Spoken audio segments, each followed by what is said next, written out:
दोस्तों, ये कहानी है एक ऐसे इंसान की जिसकी किस्मत ने उसे बार बार आजमाया, पर उसकी ईमानदारी कभी नहीं डगी।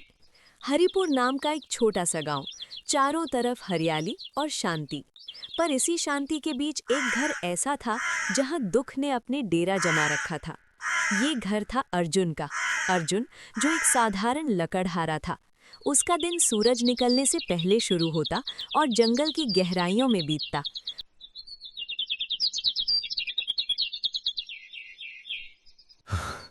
आज गर्मी बहुत ज़्यादा है, पर रुकना नहीं है अर्जुन।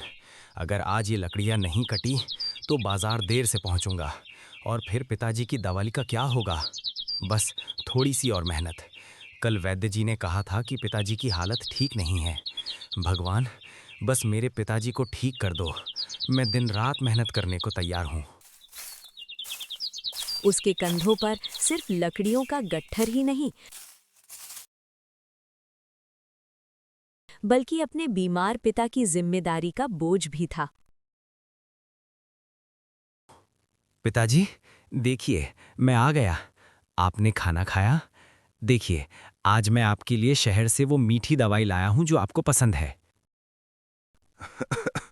अर्जुन, बेटा, तू थक गया होगा। नहीं पिताजी, आप उठिए मत।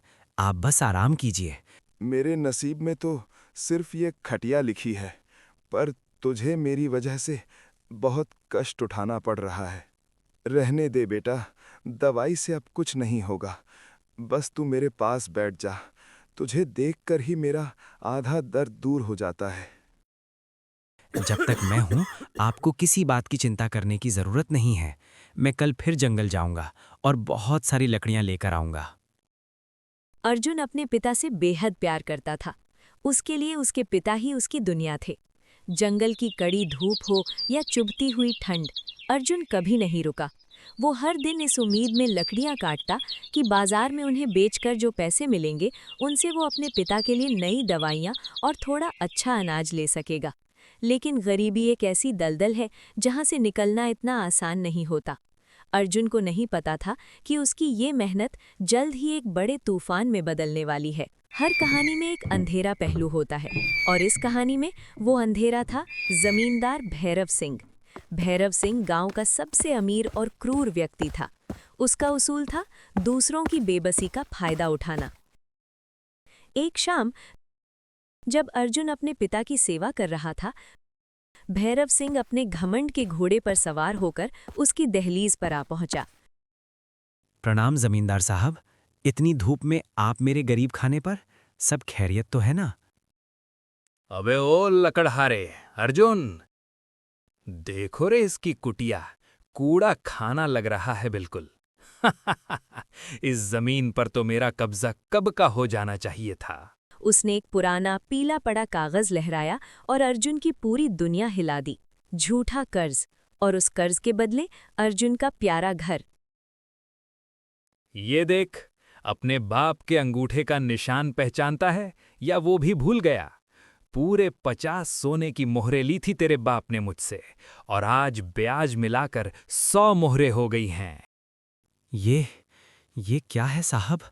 100 सोने की मोहरें? मेरे पिताजी ने कर्ज लिया? नहीं साहब, ये झूठ है। उन्होंने तो कभी किसी से एक पैसा भी उधार नहीं लिया। चुप, एकदम चुप। तेरी ईमानदारी की दास्तान सुनने नहीं आया हूं मैं। कागज बोलता है नौजवान, और ये कागज कह रहा है कि तू और तेरा बीमार बाप मेरे कर्जदार हो। साहब, मुझ पर रहम कीजिए।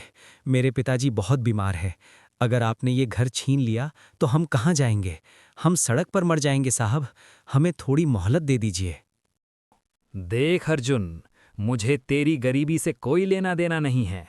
15 दिन, सिर्फ 15 दिन दे रहा हूं तुझे। या तो 100 मोहरे लेकर मेरी हवेली पर आ जाना, वरना अपने इस बीमार बाप को लेकर सड़क पर भीख मांगने के लिए तैयार रहना। चलो रे सब, इसे थोड़ा वक्त देते हैं रोने के लिए।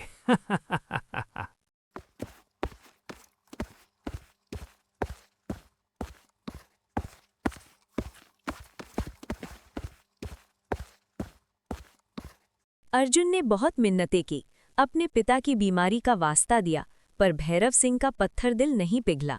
जमींदार की धमकियों का असर अर्जुन के बीमार पिता पर इतना गहरा पड़ा कि उनका कमजोर शरीर ये सदमा बर्दाश्त नहीं कर पाया। उसी रात अपनी आखिरी सांसें लेते हुए उन्होंने अर्जुन का हाथ पकड़ा। उनकी आंखों में दुख था और होठों पर बेबसी।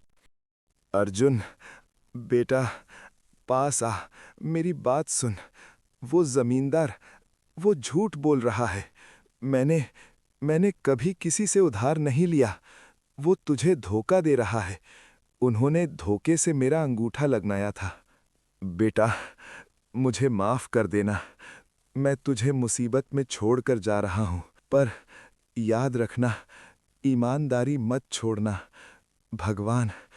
भगवान सब ठीक करेगा।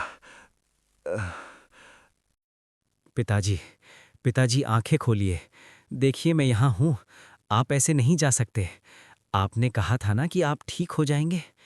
पिताजी, अब मैं किसके लिए कमाऊंगा? कौन मुझे गले लगाएगा? इस दुनिया में मैं बिल्कुल अकेला हो गया पिताजी, बिल्कुल अकेला। उनके मरते ही अर्जुन के सर से आसमान छिन गया। गांव वाले तमाशा देख रहे थे, पर जमींदार के डर से कोई एक कदम आगे नहीं बढ़ा।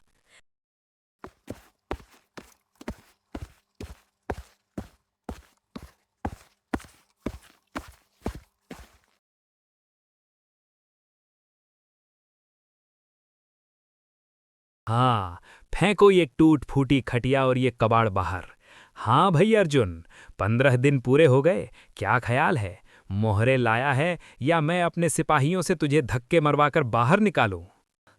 ठीक है जमींदार साहब, आपने आज मेरी बेबसी का फायदा उठाया है। आपने मुझे घर से नहीं, मेरी यादों से निकाला है। पर याद रखना, ईमानदारी की लौ कभी नहीं बुझती है। आज मैं जा रहा हूं, पर एक दिन किस्मत पलटेगी जरूर।